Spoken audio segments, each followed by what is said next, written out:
Hello friends, welcome to Dhruv World Malayalam recipes. എൻ്റെ പേര് ആശ വിനീത്. ഇന്നിവിടെ ക്യാരറ്റ് ഹലുവ എങ്ങനെ ഉണ്ടാക്കാമെന്ന് നമുക്ക് നോക്കാം. അപ്പോൾ ഈ ക്യാരറ്റ് ഹലുവ ഉണ്ടാക്കാനായിട്ട് ഞാൻ ഈ കളറിലുള്ള ക്യാരറ്റാണ് ഉപയോഗിക്കാറ്. അപ്പോൾ ഇത് ഒരു വീഡിയോ മുന്നേ ഇട്ടിരുന്നു ക്യാരറ്റ് ചപ്പാത്തി എന്നുള്ളത്. അതിനും ഇതുപോലത്തെ തന്നെ നിറത്തിലുള്ള ക്യാരറ്റാണ് എടുത്തിരിക്കുന്നത്. ഇതാണ് കുറച്ചും കൂടി ഒരു ടേസ്റ്റ് കൂടുതൽ ക്യാരറ്റ് ഹലുവയൊക്കെ ഉണ്ടാക്കുമ്പോൾ. അതിൻ്റെ ഡിഫറൻസ് നിങ്ങൾക്ക് തന്നെ മനസ്സിലാവും. കാരണം ആ ക്യാരറ്റിൻ്റെതായ ഒരു ചെറിയൊരു സ്വാദുണ്ട്. ആ ഒരു സ്വാദിൽ നിന്നും വ്യത്യാസമായിട്ട് നമുക്ക് ഇത് വച്ചിട്ട് ക്യാരറ്റ് ഹലുവ ഉണ്ടാക്കുമ്പോൾ നിങ്ങൾക്ക് ഫീൽ ചെയ്യും. അപ്പോൾ ഇതിപ്പോൾ ഇല്ലാത്ത പക്ഷം നിങ്ങൾക്ക് സാധാരണ ക്യാരറ്റ് ഉപയോഗിക്കാവുന്നതാണ്. അപ്പോൾ നമുക്ക് എങ്ങനെ ഉണ്ടാക്കാമെന്ന് നോക്കാം. ഇതിപ്പോൾ ഞാൻ നന്നായിട്ട് കഴുകി എടുത്തിട്ടുണ്ട്. ഇനി ഇത് നന്നായിട്ട് ഇതിൻ്റെ സ്കിന്നൊക്കെ മാറ്റിയിട്ട് ഗ്രേറ്റ് ചെയ്തെടുക്കണം. ഇത് ഞാൻ സ്കിൻ റിമൂവ് ചെയ്ത് കഴിഞ്ഞപ്പോൾ കണ്ടില്ലേ, നല്ല കളറാണ് വരുന്നത്. അപ്പോൾ ഇത് വലിയ ക്യാരറ്റ് ആയതുകൊണ്ട് ഞാൻ 2 എടുത്തിട്ടുള്ളൂ. അത് കട്ട് ചെയ്തപ്പോൾ സാധാരണ നമുക്ക് കിട്ടുന്ന ഒരു ക്യാരറ്റിന്റെ സൈസിൽ 4 കഷ്ണം കിട്ടിയിട്ടുണ്ട്. ഇത് നമുക്ക് ഗ്രേറ്റ് ചെയ്തെടുക്കാം. ഹലോ ഫ്രണ്ട്സ്, അപ്പം ഞാൻ ആ 4 കഷ്ണം ഇവിടെ ഗ്രേറ്റ് ചെയ്തെടുത്തിട്ടുണ്ട്. കണ്ടില്ലേ, ഇത് കാണുമ്പോൾ തന്നെ നമുക്ക് കഴിക്കാൻ തോന്നും. അപ്പോൾ ഇത് ക്യാരറ്റ് ഹലുവയാക്കി ഉണ്ടാക്കിയാലോ? അപ്പോൾ നമുക്ക് ഉണ്ടാക്കാൻ തുടങ്ങാം. ഒരു പാൻ വെച്ചിട്ട് അത് ചൂടാക്കാൻ വെച്ചിട്ടുണ്ട്. നല്ല ഹൈ ഫ്ലെയിമിൽ വെച്ചിട്ട് അതൊന്ന് ചൂടായ ശേഷം നമുക്കത് മീഡിയം ഫ്ലെയിമിലാക്കണം. അപ്പോൾ ഇത് പാൻ ചൂടായിട്ടുണ്ട്. അപ്പോൾ ഞാനിതൊന്ന് മീഡിയം ഫ്ലെയിമിലാക്കിയ ശേഷം ഇതിലോട്ട് ഒരു 3 ടേബിൾ സ്പൂൺ നെയ്യ് ചേർക്കുകയാണ് കേട്ടോ.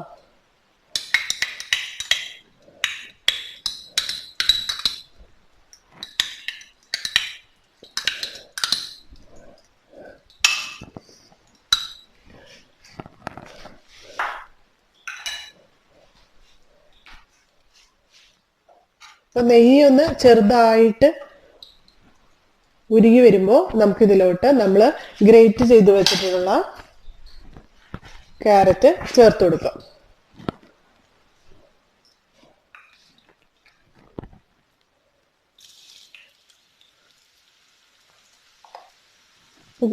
നമ്മൾ ഗ്രേറ്റ് ചെയ്ത ക്യാരറ്റ് ചേർക്കുകയാണ്.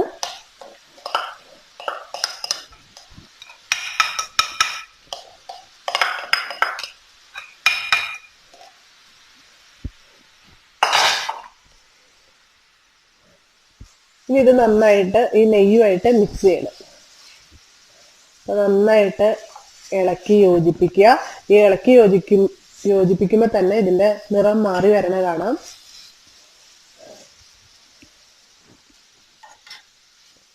അപ്പൊ ഇതുപോലെ നമ്മൾ ഇടയ്ക്ക് ഇളക്കി കൊടുത്തിട്ട് ഒരു 25 മിനിറ്റ് നമുക്കിത് വേവിച്ചെടുക്കണം. അടച്ചു വെക്കേണ്ട ആവശ്യമില്ല കേട്ടോ. ഇതുപോലെ നെയ്യിൽ ഇട്ടിട്ട് നമുക്ക് നന്നായിട്ട് മിക്സ് ചെയ്തിട്ട് നമ്മളിതുപോലെ ഇടയ്ക്ക് ഇളക്കി കൊടുക്കുക. എന്നിട്ട് ഒരു 25 മിനിറ്റ് നമുക്കിതൊന്ന് നന്നായിട്ട് വേവിച്ചെടുക്കണം. അപ്പൊ ഇവിടെ ഒരു 25 മിനിറ്റ് ഞാൻ ഇടയ്ക്കിടയ്ക്ക് അടിയിലൊന്നും പിടിക്കാതെ ഇളക്കി കൊടുത്തോണ്ടിരിക്കുകയായിരുന്നു. അപ്പോൾ ആ പതുക്കെ നമുക്ക് ആ ഒരു മണം വരുന്നത് ഫീൽ ചെയ്യും. അതിൻ്റെ ആ ക്യാരറ്റിൻ്റെ ഒക്കെ പച്ചമണം മാറി വെള്ളമൊക്കെ വറ്റി ആ നെയ്യായിട്ട് കൂടിയ ഒരു മണം വന്നു തുടങ്ങിയിട്ടുണ്ട്. ഇനി നമുക്കിത് കുറച്ചും കൂടി ഫ്ലെയിം കൂട്ടിയിട്ട് ഒരു ഹൈ ഫ്ലെയിമിൽ ഇട്ടിട്ട് ഒരു 5 മിനിറ്റും കൂടി ഇങ്ങനെ നന്നായിട്ട് ഇളക്കി കൊടുക്കുക.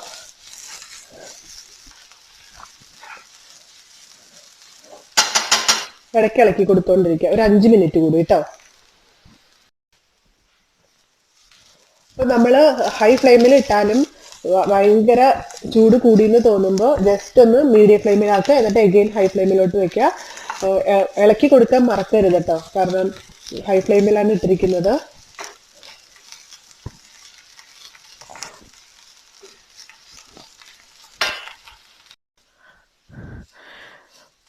ഇനി നമുക്ക് ഇതിലോട്ട് ഇത് കണ്ടില്ലേ, 2 ഏലക്ക ചതച്ചെടുത്തതാണ്.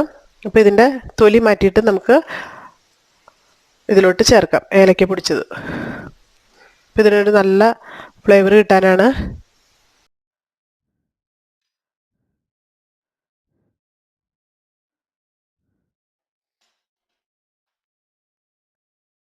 നമുക്ക് കുറച്ച് ഉണക്കമുന്തിരി ചേർക്കാം.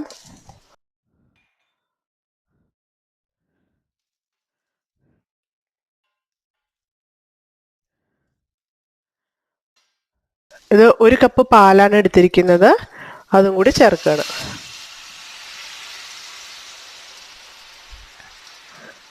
നന്നായിട്ട് പാലും എല്ലാം മിക്സ് ചെയ്യുക അങ്ങോട്ട്.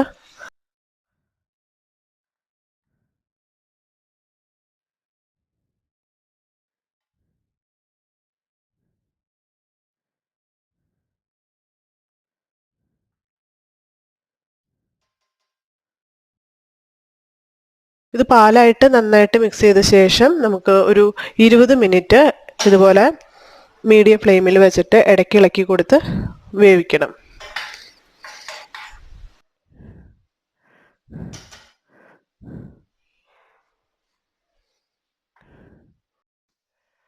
പാലൊക്കെ വറ്റി നന്നായിട്ട് ഇതാ ക്യാരറ്റും ഒക്കെ പാലിൽ നന്നായിട്ട് വെന്ത് വറ്റി വന്നിട്ടുണ്ട്. ഇതിലോട്ട് നമുക്ക് ഇനി ഒരു 1/2 കപ്പ് പഞ്ചസാര ചേർക്കാണ്. മധുരമൊക്കെ നിങ്ങൾക്ക് ഇഷ്ടമനുസരിച്ച് ചേർക്കാണ് കേട്ടോ.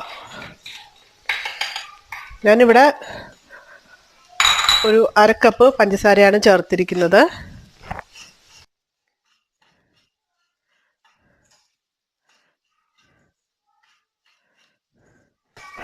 ഇനി ഇതിലോട്ട് നമുക്ക് കുറച്ച് ഡ്രൈ ഫ്രൂട്ട്സും ചേർക്കാം. ഇതിലോട്ട് കുറച്ച് കാഷ്നട്ട് ചെറുതായിട്ട് നീളത്തിൽ അരിഞ്ഞത് ചേർക്കുകയാണ്. അതുപോലെ തന്നെ കുറച്ച് ബദാം ചേർക്കുകയാണ്. ഇതൊക്കെ ഓപ്ഷണലാണ് കേട്ടോ, നിങ്ങളുടെ കയ്യിലുണ്ടെങ്കിൽ ചേർക്കാം. അപ്പം നമ്മൾ ക്യാരറ്റ് ഹലുവ കഴിക്കുമ്പോൾ ജസ്റ്റ് ഇതൊക്കെ ഒന്ന് കടിക്കുമ്പോൾ ഒരു നല്ലൊരു സ്വാദായിരിക്കും. ഇനി ഇത് നന്നായിട്ട് മിക്സ് ചെയ്യുക. ഒരു 5 മിനിറ്റ് നമുക്ക് ഇതൊരു ഹൈ ഫ്ലെയിമിൽ ഇട്ടിട്ട് ഇളക്കി കൊടുത്തുകൊണ്ടിരിക്കുക.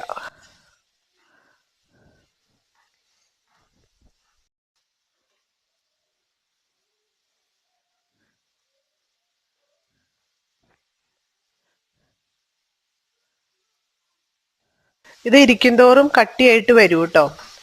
ഇതിപ്പോൾ പഞ്ചസാര ചേർത്ത് അത് ഒന്ന് ഉരുകി വരുമ്പോൾ ഇങ്ങനത്തെ ലൂസായിട്ട് തോന്നുമെങ്കിലും ഇത് ഇരിക്കുന്തോറും കട്ടിയായിട്ട് നല്ല പെർഫെക്റ്റ് ആയിട്ട് വരും. അപ്പോൾ 5 മിനിറ്റ് കഴിഞ്ഞു കേട്ടോ. അപ്പോൾ നമുക്കിനി തീ ഓഫാക്കാം. ഇനി നമുക്കിതൊന്ന് മറ്റൊരു പാത്രത്തിലോട്ട് മാറ്റാം. അങ്ങനെ നമ്മുടെ ക്യാരറ്റ് ഹലുവ റെഡി ആയി കഴിഞ്ഞു. നമുക്ക് ഇതിലോട്ട് ഡെക്കറേറ്റ് ചെയ്യാൻ വേണ്ടിയിട്ട് കുറച്ച് പിസ്തയും അതുപോലെ തന്നെ കാഷ്നട്ടും ബദാമും ഒക്കെ ഇങ്ങനെ വിതറി കൊടുക്കാം. അപ്പോൾ വളരെ ടേസ്റ്റിയാണ്. ആ വേവുന്ന സമയം നമ്മൾ കുറച്ച് നേരം ഇട്ട് വേവിച്ചിട്ടുണ്ടെങ്കിൽ അതിനനുസരിച്ച് ഇതിൻ്റെ സ്വാദും കൂടും.